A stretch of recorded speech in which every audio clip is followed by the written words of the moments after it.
Assalamualaikum warahmatullahi wabarakatuh. Yang saya hormati Ibu Dr. Anda Ratnawati M. Hum selaku dosen mata kuliah pelayanan prima dan teman-teman di kelas PKK 01 yang saya banggakan.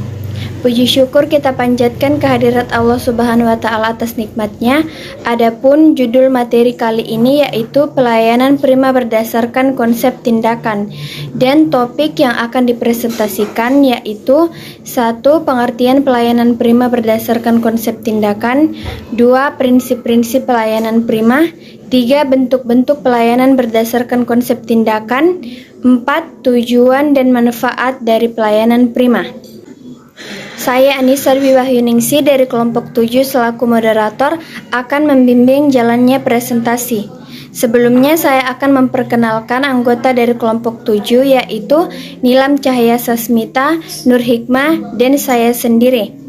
Selanjutnya adalah penyampaian materi pertama yang akan dibacakan oleh saya sendiri. 1. Pengertian pelayanan prima berdasarkan konsep tindakan.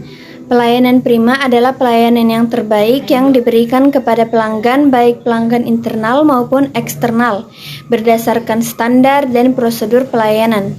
Pelayanan prima berdasarkan konsep tindakan adalah suatu konsep pelayanan dalam rangka meyakinkan pelanggan. Pelayanan prima ini dapat dicapai melalui tindakan, yaitu bagaimana cara mempengaruhi, cara merayu, meyakinkan, dan memberikan suatu jaminan kepada calon pelanggan atau pelanggan sehingga mereka tertarik dan akhirnya membeli atau menggunakan barang dan jasa yang kita tawarkan. Materi selanjutnya yaitu prinsip pelayanan prima menurut David Officer dan Ted Gabler, yaitu yang pertama, mengutamakan pelanggan. 2. Sistem yang efektif. 3. Melayani dengan hati. 4. Perbaikan yang berkelanjutan. Dan yang kelima, memberdayakan pelanggan. Materi selanjutnya yaitu bentuk-bentuk pelayanan berdasarkan konsep tindakan. Bentuk-bentuk pelayanan berdasarkan konsep tindakan atau action adalah sebagai berikut. 1.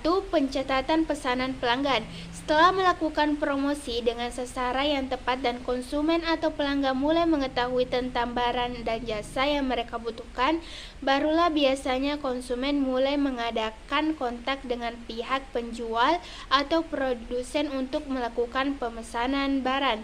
Setiap pesanan barang harus segera dicatat dengan benar, kemudian dicek ulang untuk menghindari kesalahan catat. Yang kedua, pencatatan kebutuhan pelanggan. Semua pesanan barang dari konsumen atau pelanggan harus dicatat dengan rapi, teratur, rinci, dan teliti, karena pesanan tersebut akan dicatat pada nota penjualan atau faktur pengiriman pesanan barang. Di samping itu, catatan pesanan dapat digunakan sebagai alat kontrol saat pengiriman barang. 3. Penegasan kembali kebutuhan pelanggan. Adanya kebutuhan konsumen atau pelanggan menandakan produk atau jasa yang kita hasilkan akan dibeli oleh yang membutuhkannya. Produk yang dijual tentu harus sesuai dengan apa yang dibutuhkan konsumen. 4. Mewujudkan kebutuhan pelanggan. Kepercayaan bisa terbentuk atau tumbuh apabila seluruh jajaran di perusahaan jasa pelayanan mampu memenuhi harapan dan kebutuhan pelanggannya, sehingga kepuasan pelanggan dapat tercapai. Dengan demikian, yang terpenting bagi para petugas pelayanan adalah memperhatikan baik-baik kebutuhan dasar pelanggan. Yang kelima, pernyataan terima kasih dengan harapan pelanggan kembali.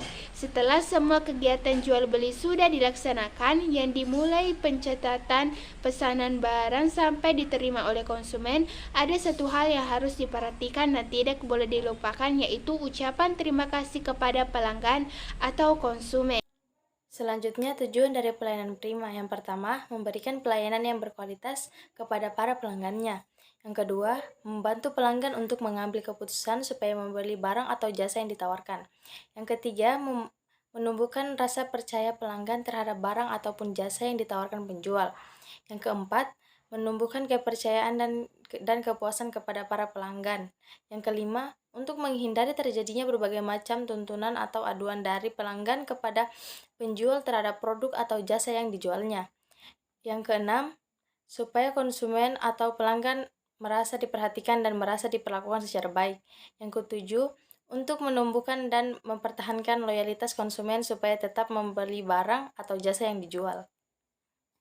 Selanjutnya, manfaat dari pelayanan prima salah satunya untuk upaya meningkatkan kualitas pelayanan perusahaan ataupun pemerintah daerah kepada para pelanggan atau masyarakat, serta dapat menjadi acuan untuk pengembangan penyusunan standar pelayanan.